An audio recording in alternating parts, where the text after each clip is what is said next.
ওই যে হাসিনার আমলের যে ফ্যাসিবাদী ব্যবস্থা কায়েম হয়েছিল, সেই ব্যবস্থার কোনো পতন হয় নাই। জনগণের মতামতকে উপেক্ষা করে যারা এই ক্ষমতাকে দখল করতে চাবেন, তাদের পরিণতি কিন্তু হাসিনার মতো হবে। এই অন্তর্বর্তীকালীন সরকার আমাদের সরকার, এই সরকার গণঅভ্যুত্থানের সরকার। গণঅভ্যুত্থানের অন্যতম নায়ক নুরুল হক নূর, যারা রক্ত দিয়ে, যারা সংগ্রাম করে, যারা ঝুঁকি নিয়ে এই সরকার গঠন করলো, তারাই যদি এই সরকারের আমলে নিরাপত্তা না পায়, তাহলে সাধারণ জনগণ তারা কি অন্তর্বর্তীকালীন সরকারের আমলে নিরাপদ? যখন নানান দাবিতে বিভাজিত হয়ে পড়েছে, তখন তো এই ধরনের হামলার ঘটনা ঘটবেই। এইটা ছিল একটি টেস্ট কেস, দেখা যে কি হয়। এরপরে গণঅভ্যুত্থানের অন্য নেতাদের উপরে যারা হাসিনার পতন ঘটিয়েছে, এরপরে তাদের পালা সবেমাত্র শুরু হয়েছে। সবেমাত্র নুরুল হক নূরকে দিয়ে একটি টেস্ট কেস জাতির সামনে হাজির করা হয়েছে। কি হয়?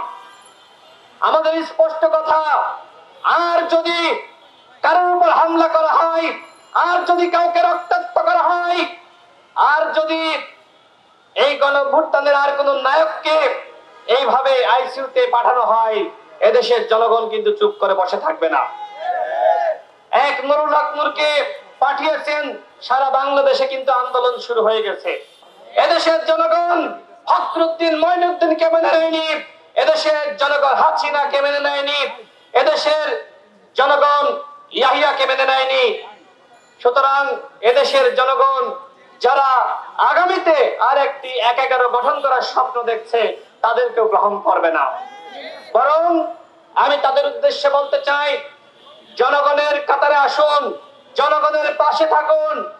জনগণের মতামতকে উপেক্ষা করে যারা এই ক্ষমতাকে দখল করতে চাবেন, তাদের পরিণতি কিন্তু হাসিনার মতো হবে।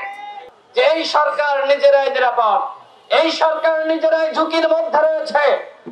যদি নুরুল হক নূরের উপর যে আক্রমণ হয়েছে, রক্তাক্ত করা হয়েছে, পুলিশের এবং সেনাবাহিনীর যে সকল সদস্যরা এইভাবে আমাদের শতাধিক নেতাকর্মীকে রক্তাক্ত করেছে, হামলা করেছে, যদি তাদের বিচার না করা হয়, এই সরকারও কিন্তু নিরাপদে থাকতে পারবে না। আমরা ডক্টর মোহাম্মদ ইউনূসের উপর আস্থা রেখেছি, বিশ্বাস রেখেছি। আমরা তার উপর দায়িত্ব দিয়েছিলাম, নির্বাচনের আগে তিনি রাষ্ট্র সংস্কার করবেন। আজকে এখানে যারা বক্তব্য রেখেছে, বক্তব্য আপনারা শুনেছেন, কতটুকু সংস্কার হয়েছে? তিনি সংস্কার করতে পারেননি। তাকে কি সংস্কার করতে দেওয়া হয়নি? নাকি তিনি এই অথর্ব উপদেষ্টা পরিষদ গঠন করার কারণে নিজেই ব্যর্থ হয়েছেন? সেটি নিয়ে নানানমুখী প্রশ্ন রয়েছে। অন্তর্বর্তীকালীন সরকার যদি অন্তত চিকিৎসা খাত এবং স্বাস্থ্য খাতের আমূল পরিবর্তন করতে পারত, তাহলেও এই সরকারকে মানুষ ধন্যবাদ দিত। কিন্তু শিক্ষা খাতের কোনো পরিবর্তন হয় নাই।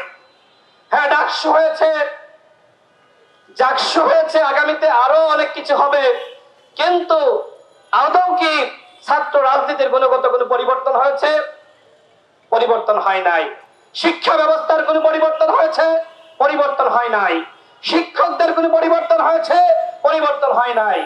শুধুমাত্র একটি সরকারের পতন হয়েছে, আর ডক্টর মোহাম্মদ ইউনূস এবং তার কতিপয় উপদেষ্টা তারা অন্তর্বর্তীকালীন সরকারের দায়িত্ব গ্রহণ করেছে। কিন্তু ওই যে হাসিনার আমলের যে ফ্যাসিবাদী ব্যবস্থা কায়েম হয়েছিল, সেই ব্যবস্থার কোনো পতন হয় নাই। শুধুমাত্র হাসিনার পতন হয়েছে, কিন্তু ভারতীয় আগ্রাসনের কোনো পতন হয় নাই, শেখ হাসিনার আধিপত্যবাদের কোনো পতন হয় নাই, এখনো পর্যন্ত ফ্যাসিবাদের কোনো পতন হয় নাই। আজকে গণ অধিকার পরিষদের উপরে হামলা হয়েছে, আমাদের দলীয় কার্যালয় তছনছ করা হয়েছে, আমাদের বোনেরা আক্রান্ত হয়েছে। এই ঘটনার যদি বিচার না হয়, তাহলে বাংলাদেশে আর কোনো ঘটনার বিচার হবে না।